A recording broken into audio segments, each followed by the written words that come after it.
Vous m'avez congédié, hein, la semaine dernière. Oh là là, qu'est-ce que t'es susceptible, toi. J'ai pas congédié, tu m'as énervé avec tes principes idiots. J'ai vraiment pas de chance, moi, tomber sur le seul comptable honnête de Paris, hein, je vous jure.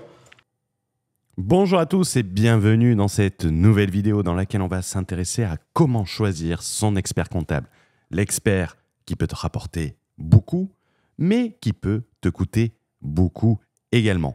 Avant de commencer cette vidéo, pense à nous rejoindre sur nos différents réseaux, que ce soit le Telegram, nous sommes plus de 3000 pour du contenu exclusif, également notre Discord, ainsi que les programmes bonus qui sont totalement offerts. Tous les liens se trouvent dans la description sous cette vidéo, donc n'hésite pas, c'est entièrement offert. En guise d'introduction, l'expert comptable, c'est un acteur indispensable et trop souvent négligé. Vous avez l'habitude de prendre le premier qui vient, le premier qu'on vous a recommandé, sans en voir plusieurs. Dans cette vidéo, ce dont on va parler, on va t'expliquer, on va démystifier l'expert comptable au travers de plusieurs points qui doivent être dans la tête de chaque entrepreneur. N'hésite pas non plus, dans les commentaires, à nous raconter tes anecdotes. Si tu as des anecdotes que tu as eues avec ton comptable ou ton expert comptable, cela sera du partage et cela permettra de voir si ce que nous disons est réel ou marketing. Les points que nous allons voir dans cette vidéo sur le sujet de comment choisir son expert comptable, on va voir la notion de partenaire et non de prestataire, la nécessité de savoir challenger son expert comptable avec plusieurs anecdotes, dont une anecdote à 50 000 € et ce que tu ne sais pas sur ton expert comptable.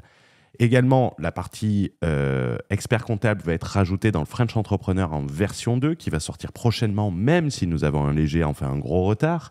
Un module sera entièrement consacré aux techniques pour choisir son expert comptable et faire la différence entre un bon et un mauvais. Rejoins maintenant, ça te permettra de bénéficier de la mise à jour gratuite sans avoir à payer l'augmentation de prix. Le lien se trouve également sous la vidéo et dans les commentaires. Pourquoi il est important de ne pas changer de comptable tout le temps, on le verra également. Donc, je parlais de partenaires et pas seulement de prestataires. Cela fait relativement philosophique, pourtant j'ai eu 2 sur 20 au bac en philosophie, mais beaucoup d'entrepreneurs considèrent leur expert comptable comme un simple prestataire, donc il faut vite le trouver rapidement. Et je vais te dire, tout en me faisant de nouveaux amis que je salue au passage, certains sont même de très mauvais prestataires. L'expert comptable, en le choisissant bien, en passant du temps sur le choix de ton expert comptable avec des techniques pour choisir ton expert comptable, il va pouvoir t'accompagner dans le développement de ton entreprise, dans le développement de tes investissements, ce qui va permettre de t'enrichir. En ne le choisissant pas et en le choisissant mal, il va même t'appauvrir et peut-être même ruiner ton business. Un partenaire et non un prestataire, c'est la vision que tu dois absolument avoir lorsque tu vas choisir ce partenaire, cet expert comptable, et pas prendre le premier qui vient ou le moins cher en ligne par choix de facilité. Agis plutôt sur recommandation de personnes dans ta niche, dans ton secteur d'activité. Un bon expert comptable d'un business traditionnel n'est peut-être un très mauvais expert comptable dans le business en ligne. Également, un partenaire, il doit être proche, donc prends un expert comptable proche de chez toi, proche de toi, et ou facilement joignable, c'est entièrement indispensable. Maintenant, je vais te parler de la nécessité de savoir challenger son expert comptable et je vais t'expliquer ce que je veux dire par là. Je vais te prendre un exemple excessivement récent que j'ai trouvé sur un groupe en ligne où comptabilité Clémentine en fuir. Hello à tous, je souhaite vous prévenir de fuir l'entreprise Clémentine pour la gestion de votre comptabilité. Leur gestion est plus hasardeuse, voire déplorable. Je me suis retrouvé à devoir leur expliquer comment utiliser mes fichiers Excel, nanana. J'ai eu 3 comptables dans l'année, ça on va en parler. Il n'y en avait pas un pour rattraper l'autre, ils ne comprennent pas notre activité. Je découvre qu'ils ont enregistré des virements interbancaires comme des ventes avec 20% de TVA, donc on le fait payer plus de TVA.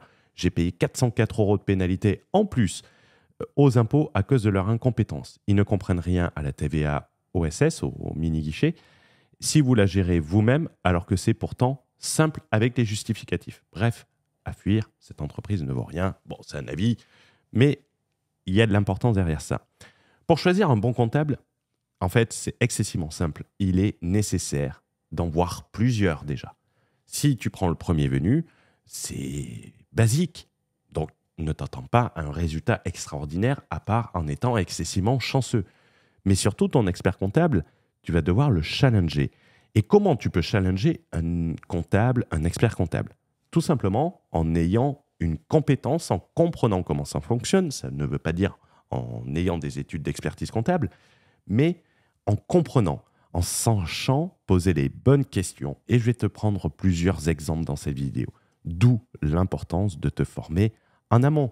Dans l'exemple que nous avons vu, Tom, et j'ai pris son commentaire sur le groupe Facebook d'Olivier Alain en Amazon FBA, il a fait 3 comptables. Il a payé 404 € de pénalité, plus un peu plus de TVA, puisqu'ils ont compté des virements interbancaires comme des opérations taxables à la TVA. Pourquoi? Parce qu'il a choisi le mauvais comptable, il a pris le premier comptable qui venait. Retiens bien également qu'il a changé 3 fois de comptable dans une année. Nous y reviendrons après avec l'anecdote à 50 000 €. En parlant de l'anecdote à 50 000 €, en parallèle de cette chaîne, je co-anime un podcast intitulé DM. Tu trouveras le lien dans la bio. Fouad est un investisseur immobilier aguerri qui explique qu'avoir la compétence doit te permettre de challenger également tes interlocuteurs. On a la même vision sur ça.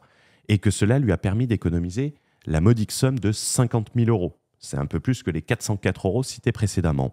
Il a vendu un terrain, c'était une opération immobilière. Son comptable, qui n'était pas un petit comptable, qui était un très gros cabinet, lui a dit c'est TVA sur prix total, c'est-à-dire par exemple sur 100 €, tu as 20 € de TVA, sauf que tu te doutes qu'un terrain, ce n'est pas 100 €. Son notaire lui a dit c'est TVA sur prix total. Le Cridon, qui est la chambre des notaires, lui a dit c'est TVA sur prix total. Il a eu un doute, il a challengé ses partenaires, il a demandé un rescrit à l'administration fiscale, et il y a un doute, c'était TVA sur marge et pas TVA sur prix total. Économie, 50 000 €. S'il n'avait pas eu un minimum de compétences, il aurait fait confiance aux 3 experts qui sont censés avoir la science, mais ça ne veut pas dire qu'ils ne sont pas infaillibles, et ça lui aurait coûté 50 000 €, tout simplement. Donc, si tu es capable de jeter ce genre de somme, effectivement, se former ne te servira à rien. Le résultat, il est simple, sans appel, 50 000 € d'économie. La connaissance de l'expert comptable, il est nécessaire de le démystifier, comme je l'ai dit dans l'introduction. Un expert comptable, il additionne des chiffres. Il s'occupe du résultat comptable. Mais en France, on paye ses impôts sur le résultat fiscal. Mais au-delà de ça, si les experts comptables, ils avaient toujours raison, et s'ils ont toujours raison, s'ils sont infaillibles, il n'y aurait pas de contrôle fiscal en France. Je peux vous dire que près de 90% des sociétés redressées, voire 100% des sociétés redressées, qui ont un redressement fiscal, ont toutes un comptable ou un expert comptable. Puisque toutes les sociétés redressées ont un expert comptable, un comptable, ça veut dire que ces personnes-là ne sont pas infaillibles. Il ne faut pas se reposer à 100% sur ces personnes-là. Il faut les considérer comme un partenaire qui vont permettre de te développer, qui vont permettre d'augmenter tes revenus, mais en les choisissant bien. C'est comme tout. Des mauvais avocats, il y a de très mauvais avocats et il y a d'excellents avocats. Il y a de très mauvais entrepreneurs, il y a d'excellents entrepreneurs. Il y a de très mauvais artisans, il y a d'excellents artisans. Également, rappelle-toi, dans l'exemple que j'ai pris précédemment, la personne a changé 3 fois de comptable. Pourquoi je veux citer ce point qui est important? Est-ce que tu savais que le changement de comptable, d'expert comptable, était un élément déclencheur de contrôle fiscal? Peu de gens le savent, mais pourtant, la logique, elle est imparable. Pourquoi on change de comptable ou d'expert comptable? On peut se poser la question, oui, peut-être que la société déménage, mais si la société reste au même endroit. On change d'expert comptable tout simplement car il y a un problème. On s'est soit rendu compte que le comptable faisait une erreur, c'est le cas de Tom dans l'exemple qu'on a pris, ou que tout simplement il ne veut pas passer des écritures, donc on souhaite un comptable ou un expert comptable un peu plus conciliant, un peu plus doux lorsqu'on veut passer des charges. Dans les 2 cas, cela mérite une attention particulière. Ça veut dire forcément qu'il y a des erreurs ou qu'il va avoir des erreurs. Considère ton comptable comme un visionnaire, si tu le choisis bien. C'est la différence principalement qui se fait entre le prestataire et le partenaire. Cela va être l'aspect vision. Par exemple, je conseillais un entrepreneur en coaching privé et membre du French Entrepreneur qui m'a fait rajouter une multitude de parties d'ailleurs dans le futur French Entrepreneur en V2, multitude de parties où sur chaque partie, je fais le choix d'AH, par exemple sur les formes de société, sur les méthodes de rémunération, je donne mon avis. Je ne dis pas que c'est le meilleur, mais je dis au moins dans cette stratégie, il faut faire ça, ça et ça, parce que ça va permettre de faire ça, ça et ça. Qui souhaitait constituer une société et il hésitait entre une EURL et une SASU. Le comptable qu'il est allé voir lui a dit création de URL directement, alors qu'il lui avait soumis des problématiques. Il a été inspiré par le biais fiscal immédiatement. Vu que les charges sociales sont plus faibles en EURL, ça va être plus simple. Mais également, à partir du moment où on va vouloir faire grossir la société et tout, il va falloir transformer la société, donc ça fera plus d'honoraires. Un investisseur conseille un investisseur. Un investisseur conseille un investisseur, qu'est-ce que je veux dire par là? Dans le cas de cet entrepreneur qui veut investir massivement, le URL est le pire des choix, même si c'est le meilleur choix fiscal. Car il va empêcher toutes les techniques du développement, des techniques d'initié que nous voyons dans le Mastermind Bankable PNL. Tu peux te préinscrire dans la description, je te mettrai le lien. Si ton expert comptable n'a pas la vision d'investisseur, mais une vision de frugaliste, et qu'est-ce que j'attends par frugaliste? À défaut de gagner beaucoup, je dépense peu, c'est-à-dire il veut juste te réduire les dépenses, mais il ne veut pas te permettre de développer un patrimoine et on s'enrichit par le développement d'un patrimoine, pas seulement avec l'économie. Il va flinguer tes stratégies avec ses mauvais conseils et avec son biais. Heureusement, la personne, elle est formée, connaît les possibilités, donc est de suite partie sur la SASU et il m'a envoyé un message en disant « Devine ce que le comptable m'a proposé ». Au moins, je suis sûr que je ne prendrai pas celui-là parce que je lui ai dit les stratégies que je voulais faire à terme et malgré toutes les explications précises, il m'a recommandé de faire une URL. Ici, une personne non formée aurait fait un mauvais choix qui aurait coûté 4-5 000 balles à réparer sans compter la perte de temps, principalement. Parce que s'il s'en rend compte au moment où il faut mettre les stratégies en place, ben oui, il va perdre 6, 7, 8 mois. Donc, c'est excessivement délicat. Un incompétent également, et ça, il faut en avoir la conscience, ils n'ont pas la science infuse, propose des solutions d'incompétents. Pire encore, un expert comptable que tu n'auras pas challengé, et je vais t'expliquer ensuite, va pouvoir te proposer le pire des choix et ruiner une stratégie par incompétence.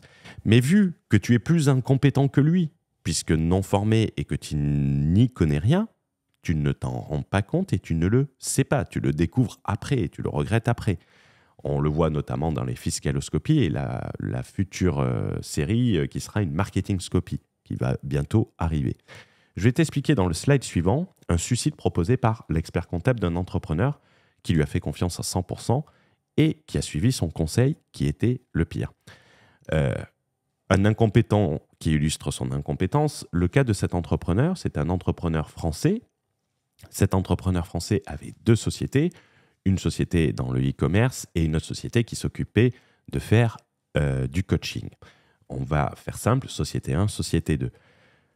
Il a décidé de créer une société holding pour regrouper ces sociétés et notamment pour racheter d'autres sociétés.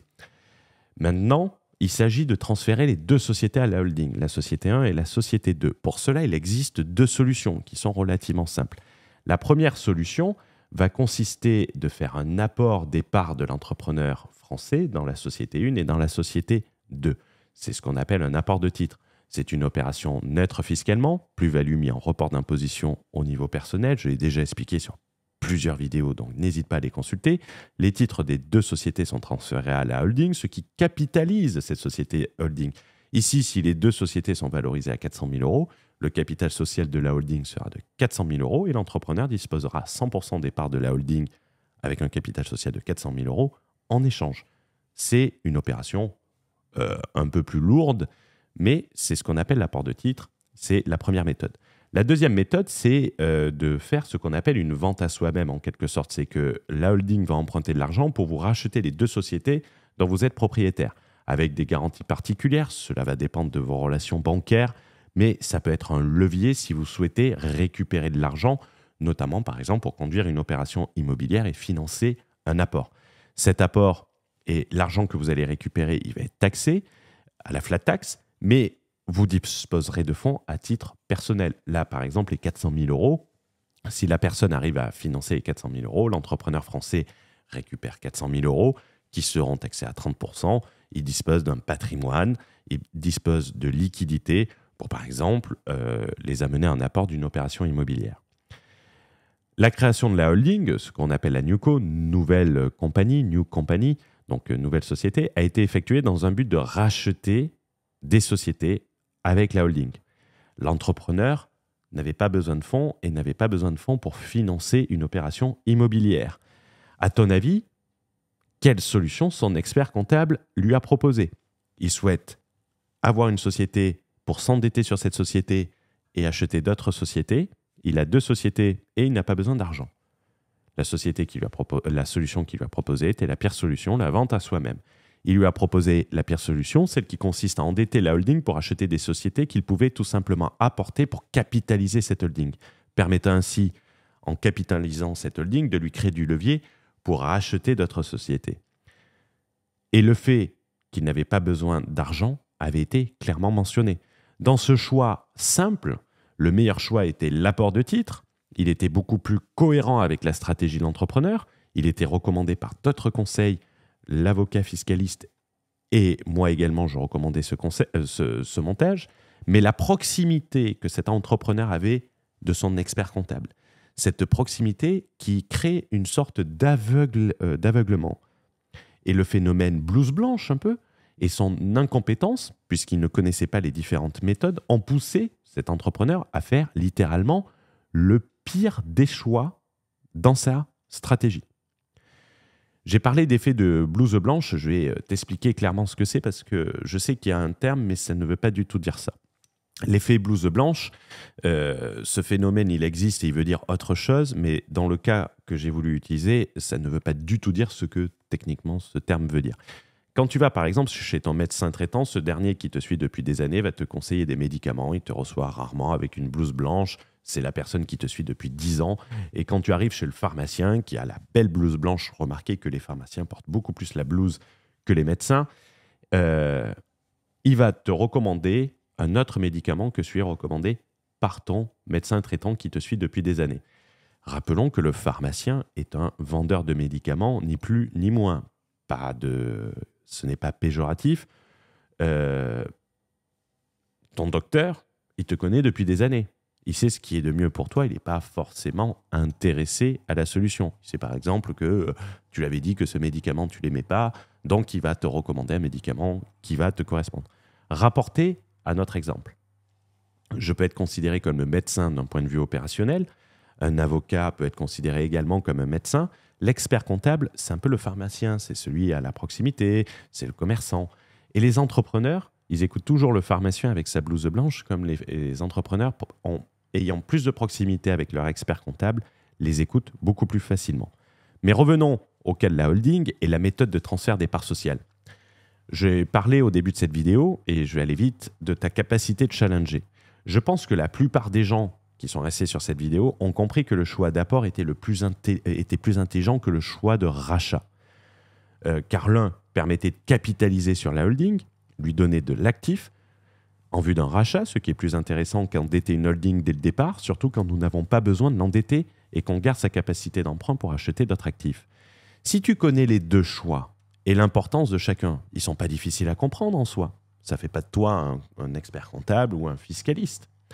En obtenant cette compétence, si ton expert comptable il te dit à toi et que tu te trouves dans la même situation de faire un apport, tu peux lui dire non, je ne veux pas faire une vente à moi-même, je préfère faire un apport. Si par exemple, par contre, tu as besoin de libérer du cash à titre personnel pour financer une opération immobilière, un coup de fusil, tu vas, au lieu de demander l'apport, tu vas dire une vente à soi-même parce que tu connais les deux possibilités et tu sais ce qu'elles entraînent.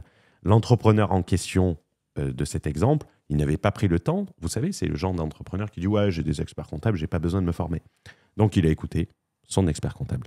En réalité, son comptable ne savait pas faire l'apport, ne savait pas faire le traité d'apport, qui est une opération assez lourde et assez complexe. Donc, il a voulu aller à la facilité. Au lieu de dire il y a une autre méthode qui pourrait être intéressante, il faudrait demander à quelqu'un d'autre. il allait vers la méthode simple que lui maîtrisait et a recommandé la pire des solutions. Il n'est de si bonne compagnie qu'il ne se quitte, donc il va être temps pour moi de conclure sur cette vidéo.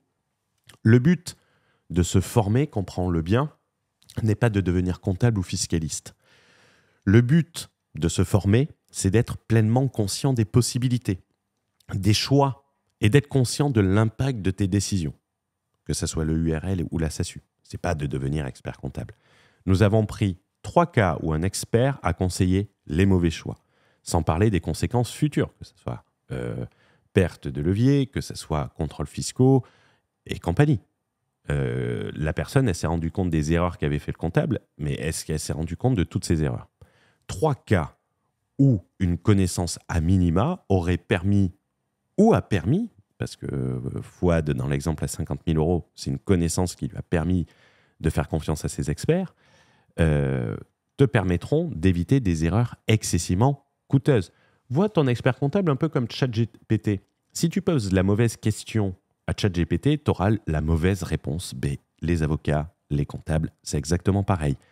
Dans le French Entrepreneur, nous avons donc décidé d'ajouter cette partie sur comment choisir son comptable avec une roadmap simple pour le challenger, que tu trouves le partenaire idéal qui te permettra d'éclater tes résultats et non de les flinguer.